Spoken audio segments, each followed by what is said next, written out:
And when you do all these things, I guarantee you that something really, really cool will happen. And that is that she gets inspired by that. And she starts taking responsibility for herself. And she starts doing the work on herself. Hey, what's up? Welcome to another video. And today we'll talk about why happy wife, happy life is bullshit. And what you can do instead to make sure both of you are happy in your relationship. Look, I get it. You love your partner. You don't want to see her struggling. Her pain is your pain.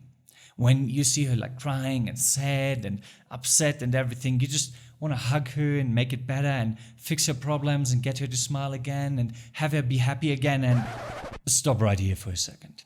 Because with this kind of thinking, you're always going to be stuck in a hope frustration cycle. One day everything's great, she's in a good mood, it's nice and happy, you're having sex, you're being intimate, everything's great. And the next day, she just wakes up on the wrong foot. Or there's something that upsets her at work. Or whatever. There's a million reasons for why people can feel unhappy all of a sudden. And their mood crashes. But if you rush in and take responsibility for that and try and fix it and try to make her happy again, this creates 4 major problems that will crush your relationship in the long run. First of all, it makes your happiness dependent on someone else's emotions, which is never a smart move. Because you cannot control how somebody else feels. You also can't control how they deal with these emotions, if they choose to process them or dwell in them. So really, you are making your happiness dependent on something you can't control. Second, it makes you responsible for something you aren't responsible for. You are not responsible for someone else's happiness. Every human being is responsible for their own happiness. So when you take that responsibility away from her and you fix things for her, you are actually robbing her of potential growth. You're robbing her of the opportunity to process these emotions yourself and learn how to make yourself happy.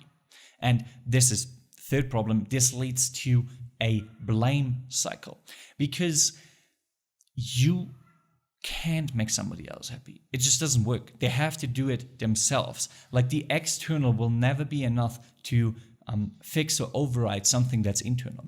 So when you try to make her happy and inevitably you fail at this task because whatever you give, it's never going to be enough. She's going to blame you for it because she's tagging along with the pattern that you created, that you are responsible for her happiness. So when you don't make her happy, she's like, why the fuck can't you do this? Why can't you do that? It's not enough. Why don't you do this? Why do you always have to do that? And so on and so forth.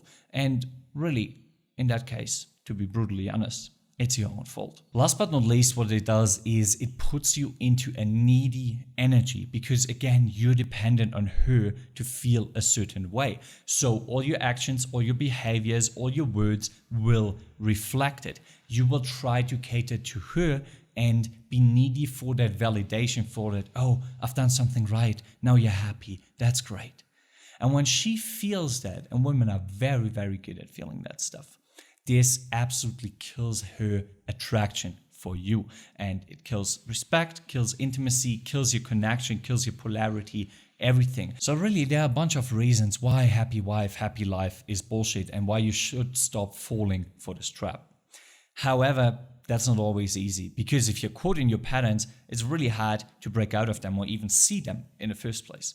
So the question I would invite you to ask yourself is, why do you do that? Because nobody wants to be blamed all the time. Nobody wants to be stuck in this up and down cycle all the time. Nobody wants to make their own happiness dependent on someone else's emotions. We don't want to do it, but we still do it. So the question is, why? So here I invite you to be brutally honest with yourself, and I'll give you a couple possible explanations that I have observed both in myself and also the clients I work with. So usually this really comes down to a self-worth issue. A lot of the men who try to make their partner happy all the time are afraid that if she isn't happy, if he doesn't make her happy, she's gonna leave him because he doesn't have enough going for himself or enough self-worth to realize that even if she's not happy, even if he doesn't cater to her 24/7, he's still a great man that she wants to be with. It's this classical thing, right, where we think as men that we have to be useful all the time. We have to like make someone happy all the time in order to be worthy to receive love and connection and affection and intimacy and all these kind of things. But the truth is, that's not the case. That is just a manifestation, a result of low self-worth. Because if you had truly healthy self-worth, you would realize that even if the people around you are unhappy because there's something inside themselves that makes them unhappy, that says nothing about you.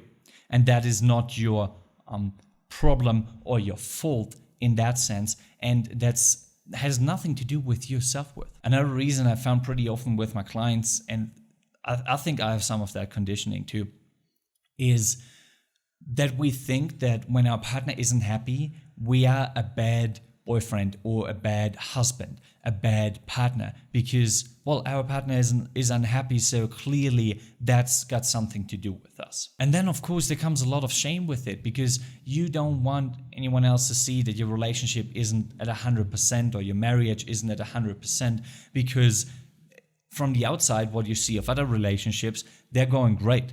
And then you subconsciously think, oh shit, what am I doing wrong? What am I doing wrong? When in reality, you're not doing anything wrong. It's just a dynamic between you two that gets you in that situation. But it's not your responsibility alone to fix it. So what you really have to understand here is that if your partner is unhappy, it's not your responsibility to fix it.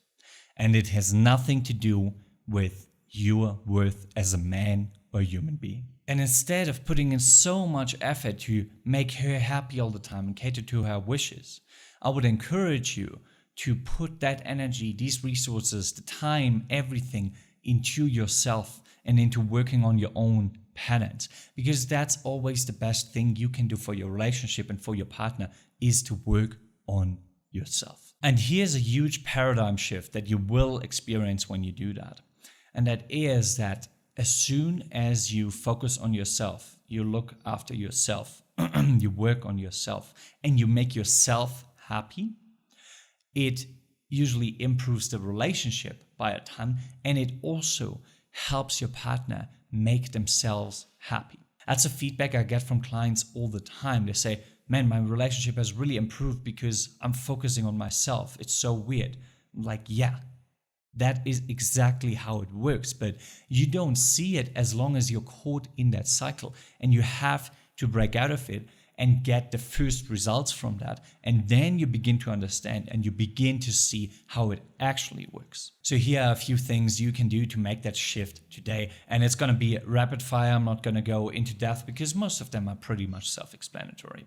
First of all, do something you enjoy. Go after your hobbies, your passions, the things that used to make you excited that you've probably dropped somewhere along the way because you got so focused on a relationship and making her happy. Also, stand up for yourself and your boundaries. Stop the toxic communication. If you feel disrespected, act accordingly. Remove yourself from that situation. Put up a boundary. Say, I'm not going to tolerate this. And if it makes her unhappy, so be it. But you cannot try to make her happy at the expense of yourself, of your boundaries, of your well-being. That will never work in the long run. And then, and I shouldn't even have to say this because it's so standard and so self-explanatory, but still there are so many men who have lost that, is be dialed in on your purpose. Stay on track. Do the things it takes. Grow with that. Be dialed in on your mission. Follow that. Because that is what creates self-worth. That is what creates excitement, a great life, and attraction. That's what creates masculine energy inside yourself, which is insanely attractive to the feminine. And last but not least, work through your patterns. When you feel the urge to make her happy, when you're in an argument and you want to, just swallow what you were gonna say and drop your boundaries and everything just because she's upset, sit with that. Sit with that uncomfortable feeling, let it be. See if you can survive that. And then you can reflect on it and see where it comes from and when it happened, why it happened, and so on and so forth. Use that to work through your own patterns. And when you break that pattern in yourself, the whole cycle will stop running, because the cycle always takes two components, right? There's you and your partner, and both of you do like a part of the cycle. So if you take away this one, it won't run anymore. And the whole, like the toxic patterns, everything, it will lose its energy. And when you do all these things, I guarantee you that something really, really cool will happen. And that is that she gets inspired by that. And she starts taking responsibility for herself. And she starts doing the work on herself. Because that's what a feminine wants. She wants a masculine leader who does the right things and who encourages her to grow with him and who holds the space for that. So once you are in that, that's what you can do. You can encourage her, you know, when she's upset and everything, like hold the space, let the emotions be, but then encourage her to look at why she's so unhappy. Support her in making the hard decisions that she maybe needs to make in order for the things that make her unhappy to leave her life. That is what you're there for. That is your role as the masculine in the relationship, as the leader. Support, inspire, encourage. Do that, and she will learn how to grow herself, how to make herself happy. And then in the end, you have two fully functioning and happy individuals who create something that's better than or greater than the sum of its parts. So really, bottom line, stop trying to make someone else happy. It's just going to eat up your resources. It's going to eat up your time and energy. It's going to make you unhappy, and the other person will not learn how to make themselves happy.